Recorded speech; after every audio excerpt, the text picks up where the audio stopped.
who's running for Congress in the 2nd District, the Fiscal and Social Conservative, so I hope you'll give him your full attention. Brett? Yeah.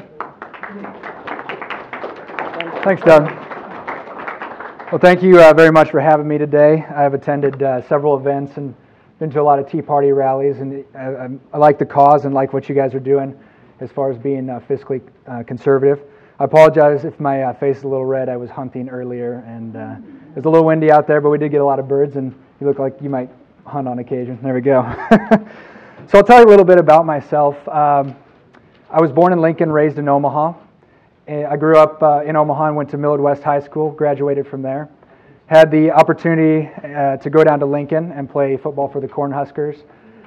And then I got my degree in history, came back, and now I'm in the private sector as a financial advisor at UBS. Been there for a year. I was previously with Morgan Stanley for 6 years.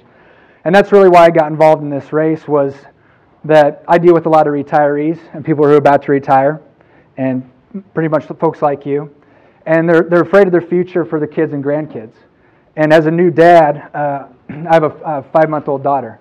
And so I think that both Republicans and Democrats haven't been good stewards of the money over the last 12 years. And my opponent would be part of that crew. And so looking from the outside in, I think that we need more people with private sector experience and leadership to get in there and fix the problems that we face. My big 3 issues, of course, the debt. I'll get into the other 2. But the debt is closing on $15 trillion with no end in sight. I was a big advocate of the cut, cap, and balance plan. They didn't do that. They have this super committee now, which I think is, to be honest with you, a joke. I don't really care for it. It hasn't been very successful so far, and we'll see how it progresses. But I'm not a big fan of that. Moving on to entitlements or Social Security. Social Security has been rated by our politicians time and time again, whether it was TARP and taking that money. Social Security at one point was solvent until 2078. Now we have about 20 years left before defense, the entitlements, and Social Security and make up the majority of our budget, and we're going broke. So that's a big issue. My third big issue is jobs. Currently, there's 9.1% unemployment rate. There's actually 2 buckets of unemployment. There's the people that are seeking work that report on. There's also a bucket where they're not seeking work. And so if you put that together, it's north of 15%. So how do we fix some of these problems? Going back to the debt, we need to make cuts. If the CBO says 10%, 20%, make the cut. I like giving the different departments the ability to make those cuts. Those people that are heads of those departments can make that. And also balanced budget amendment, I think, would be a viable option as well. Moving to Social Security. Social Security is a 75-year-old house that hasn't been updated. At the time, people lived to be 64. Nowadays, men are living to 77, women to 80. So we have to be sensitive to those individuals that are accessing that, senior citizens accessing those accounts. But for my generation, my kids' generation, it certainly needs to be reformed. We simply cannot maintain it. It just mathematically won't happen. Moving on to jobs, we again have an unemployment rate that's high. So small businesses make up 2/3 of the jobs in this country.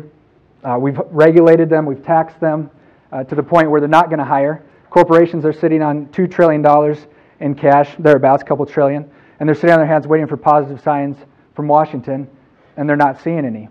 One of the things that I would like to do is lower the corporate tax rate. Currently it's at 35%. It's second highest next to Japan as far as the developed countries in the world. To be competitive, 18.1% is the average. So to make that, we have to be globally competitive and get it so businesses will come here. We need to get rid of the repatriation taxes so that multinational companies that are sending money and jobs overseas hopefully will bring those back. Not only that, but you could get multinational companies from Canada, Germany, Australia. And so we need to focus in on those issues. A couple things I think I bring to the table. Leadership as a financial advisor. I've been through sports. I've been a leader throughout athletics from, I guess, the beginning and up through my career as a Cornhusker. But leadership in dealing with the different things that we faced over the last, my clients have faced over the last decade or so, and dealing with the ups and downs of, say, 2008. That hit a lot of people, and so I've had to lead my clients through that. Fiscal responsibility. I'm a true conservative when it comes to being fiscally conservative. I wouldn't have voted for certain bills that my opponent had voted for, particularly TARP. Again, that I believe raided the coffers for Social Security, for the future of Social Security. So I think those things differentiate me from my opponent and the Democrats. My motivation, I believe I'm getting in it for the right reasons. I do not want to make the House of Representatives a career. I want to serve my fellow people and go about my business as I do now. So those are the things that I think separate me from what we have right now. Just touching on the campaign a little bit, I've been doing a lot of different events. I don't know how many people I've spoken with, thousands really, but there's definitely a very much an anti-incumbent sentiment out there, which I guess bodes well for me in this particular time and place. So we've been out there getting the message out, and it's been resonating, and people are ready for something different, and we'll continue to do so. We have another 7 months to go, but it's been going really well. And so if you'd like to help with that, I would very much appreciate it. I know I've met with a lot of you here, whether it's been at the Tea Party stuff or wherever it might be, even at this event. So I'd appreciate it if you would help. A lot of it has to do with the ground game and just getting it out there and speaking with people and telling them, because a lot of it's branding. And me being in the private sector, I'm not a politician. I'm a problem solver. So the name recognition is very much important. So one of the things that I like to do more than anything, I could sit up here and bloviate on and tell you all about this, that, and everything. I like to answer the questions. I like to get what's on your mind and answer that, and hopefully we can have a good conversation. I like to be more conversational rather than sit here and just spill it all out for you. So, yes, sir. Okay. You mentioned the word cut the budget, or cut, make cuts. Mm-hmm. What is your definition of cut? I guess taking it from what you spend now and cutting it down to a different number. Okay, how about this? What about keeping, not cutting, because I think Washington and the state uses the word cut too much. What they're cutting is projected expenditures. If they froze the spending, is that a cut? No, it's not a cut. But I've seen that out there. Why do you use the word cut? Well, I've seen that out there. I actually wouldn't mind having the same, say, 2007, same budgetary process as, say, 2007. I forgot to touch on this. One department that I would cut, just altogether, would be the Department of Education. I think that getting the money out of the federal government and getting it back to the people who can make the better decisions for their families is a better thing than having the federal government say and mandate you do this, dictate this, and so cutting the education would be one major thing that I would do. Yes, sir. What are some of the others? The cuts? Department. I don't know if I wouldn't cut them all together, but certainly going back to what the gentleman said of maybe 2000, 2008. Yes, sir. Do you support any of the different approaches, the income tax, the flat tax, 99? Flat tax? Well, I certainly think it needs to be reformed. Right now, 46% of individuals don't pay tax. They say, yes, I do. I pay payroll tax. Well, you don't pay income tax. So, yeah, definitely some form in that and reforming that tax structure from even, like I said, the corporate side to the individual side. Getting rid of certain deductions. Warren Buffett likes to speak about, I pay less than my secretary. Well, he has a lot of deductions. He's really paying taxes on the capital gains and things like that. So he does pay taxes. He just likes to make a joke of it. But Do you live in the Millard School District? I don't. I live in OPS. If you did live in the Millard School District, would you have voted for the bonds? No, I don't think. People have been taxed so much at this point. We don't need more taxes.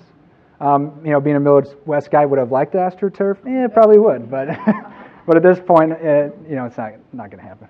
Yeah, let's see. Sure. How do you feel about taxing everyone? I think everybody needs to have skin in the game. Now, the tax system we have, people that make money illegally are not taxed. Prostitution, drugs, all of that. Yeah. Now, they estimated a few years ago $40 billion. Yeah. Well, I know some of the Tea Party people like having some type of tax on drugs. I'm not a big proponent of it. I think legalizing drugs, in my opinion, would be a breakdown in society. So I just am not a big fan of that. That's just my opinion. We could spend our money better by educating on drugs than we are. We've been fighting a dead battle for years on drugs, and what's happening? We just have more and more. Yeah.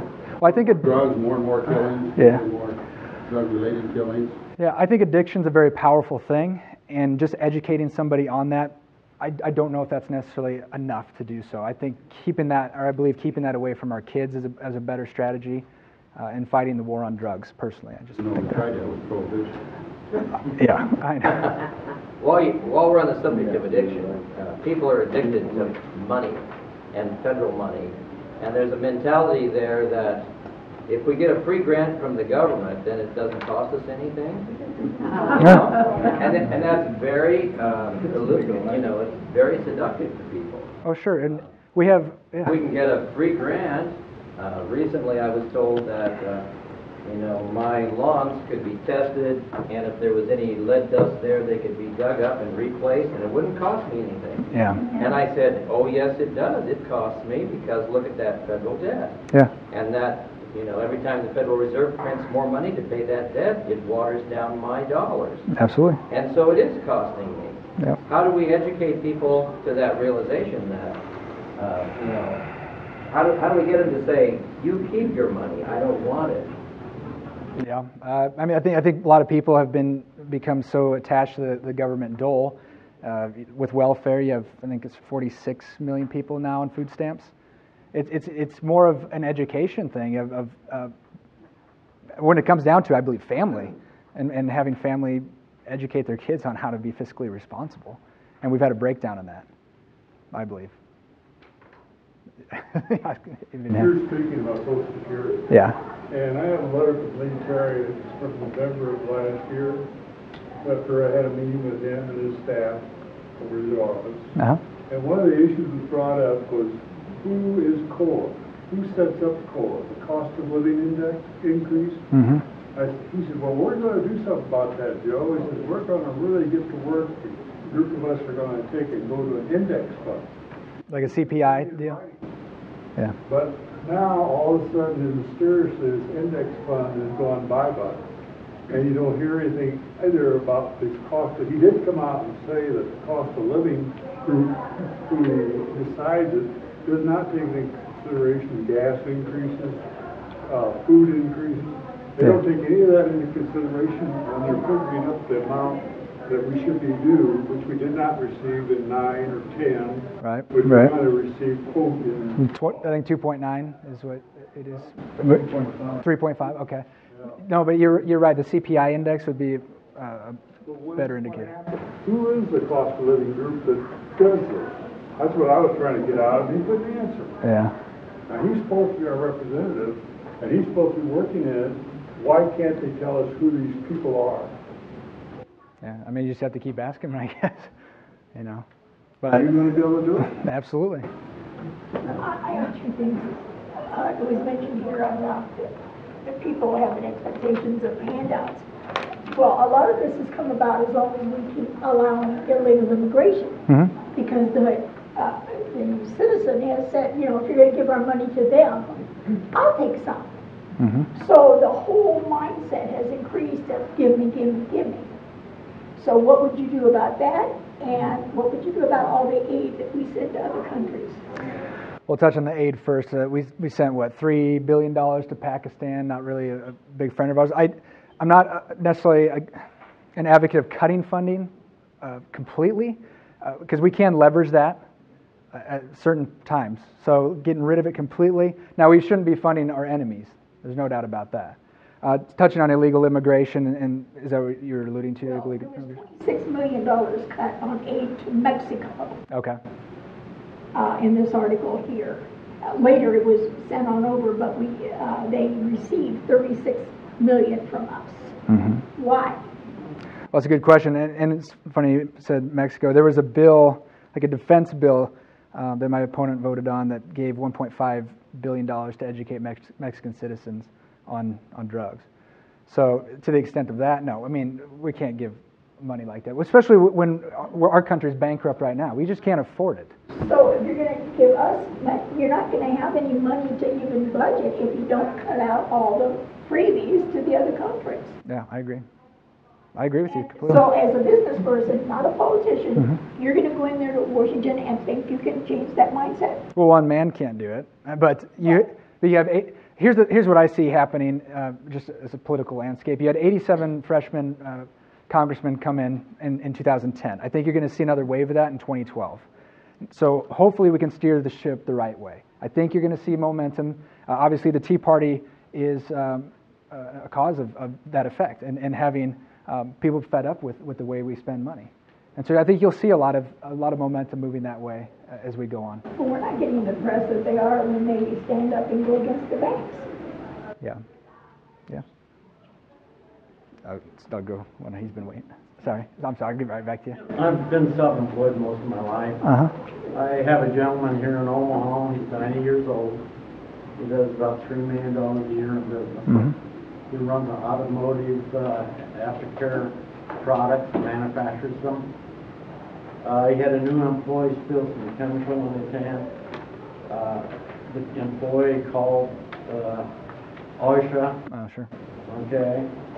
They had the EPA come in. It had 3. He's had to get the lawyer involved. The person wasn't hurt at all. Oh, yeah. So forth. But what I was getting at is the EPA and OSHA and all these programs is causing this company in Omaha since 1955 to spend almost $10,000 in attorney fees.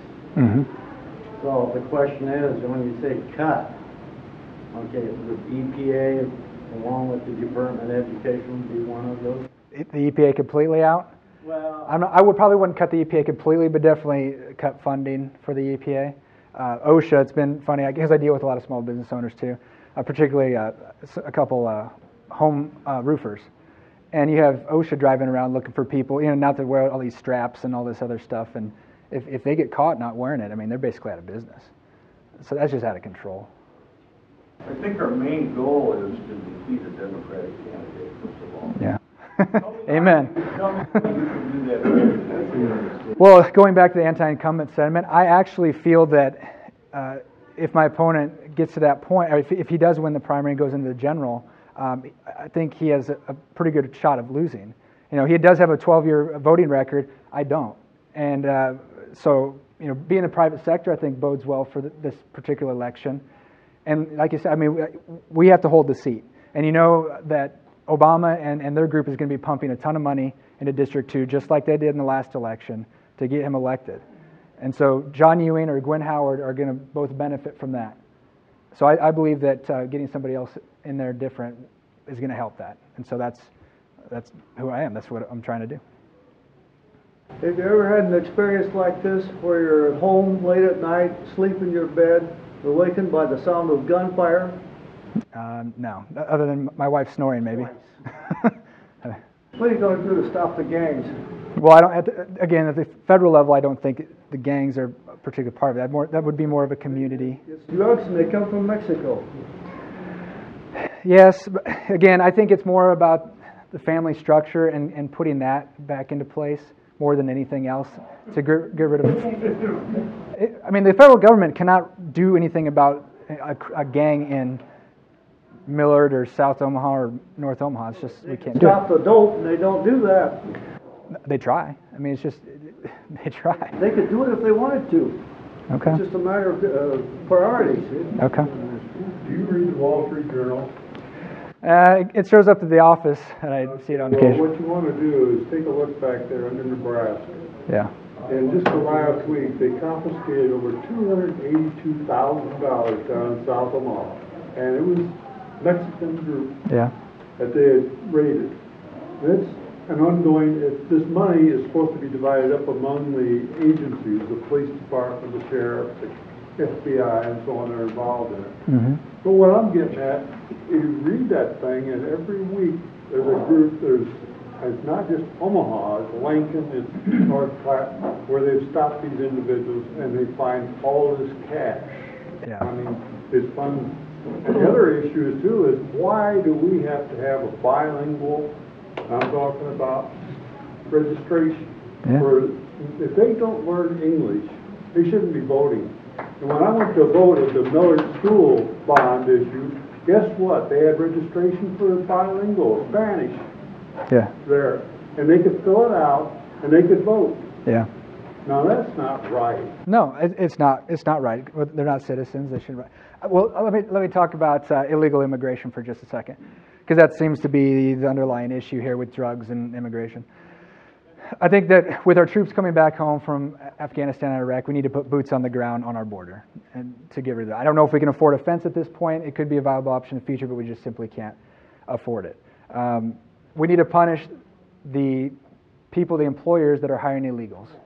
And by doing so, it will force illegals, and they did this in Alabama. I mean, they forced them out, forced them back. Now, I will say, once they get back, because there is an element out there where you do need some type of guest worker program to do some of the jobs out there. So getting it under control is the first thing you need to do.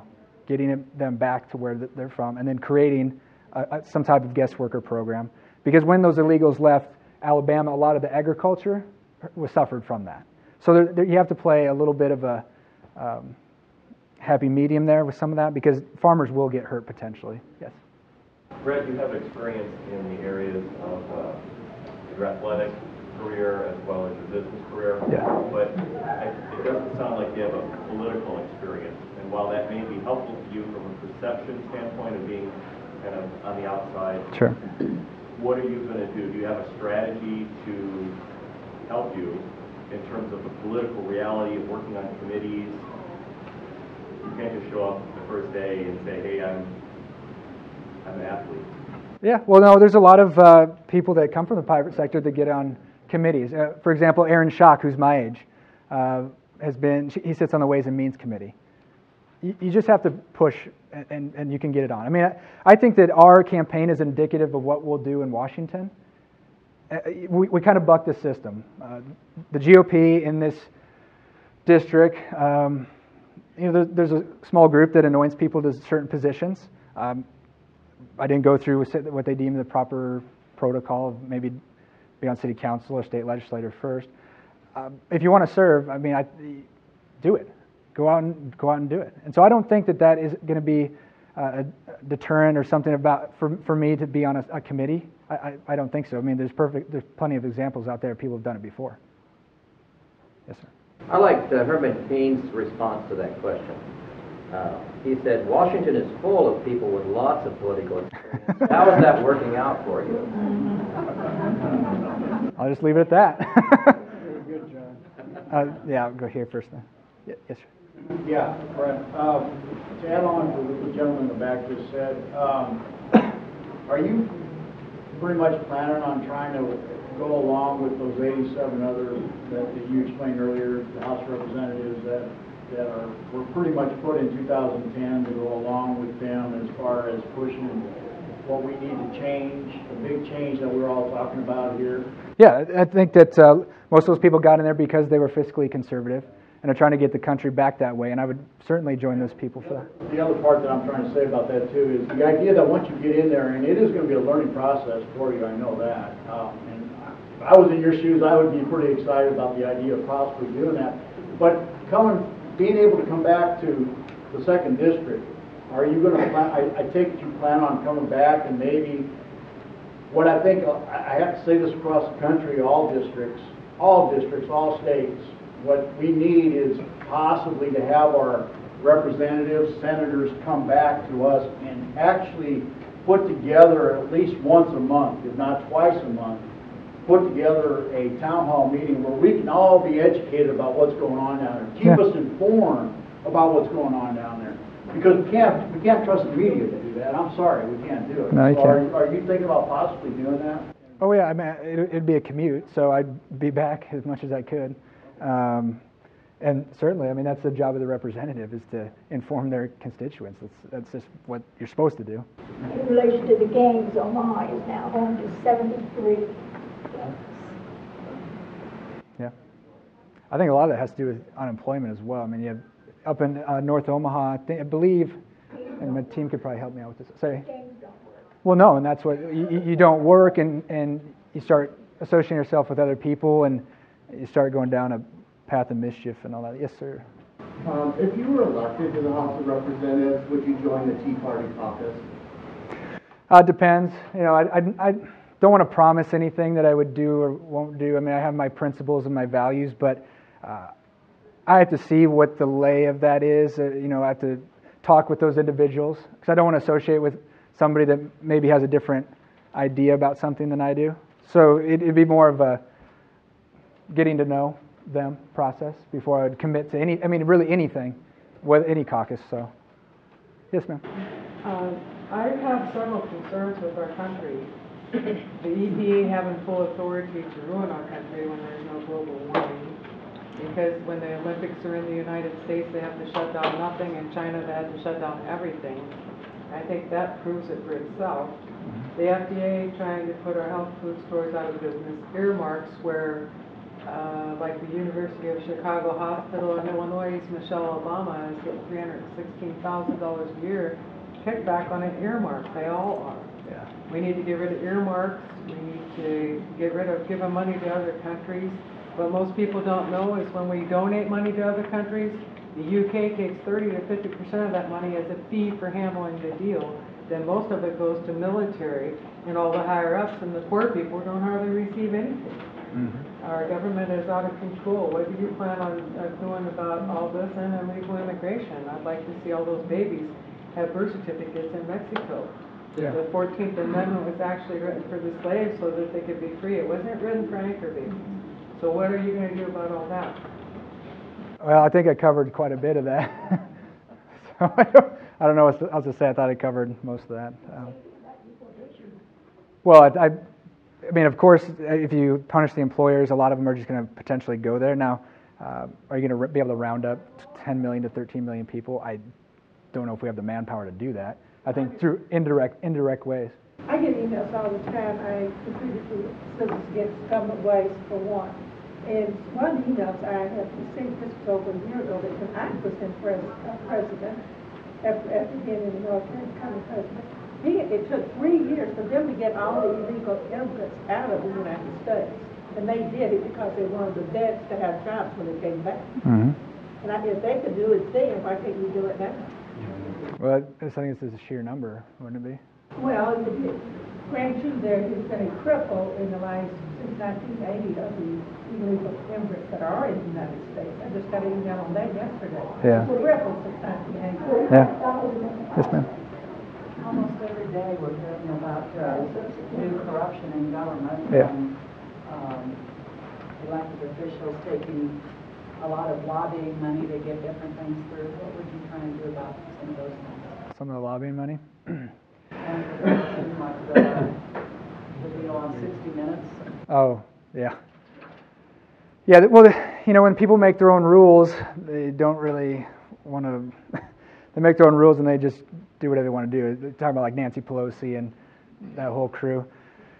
I mean, that's a tough hill to climb. And if I can find other individuals in Washington with me to try to fix that corruption, I will. You have to find certain individuals. There's just a lot of corruption up there. Again, I think with this 87, it's time to clean it up. The 87, and I think the future, we'll start to clean it up day by day. I may not have heard everything, but how about Social Security and getting the Congress on Social Security rather than their own private? Yep. That's actually, it's funny you said that, because that's one of the first things I would like to do. Get in there. The question was, why isn't the Congress paying to Social Security like everybody else? Well, I think they should. And so that's one of the things I'd be a huge proponent of.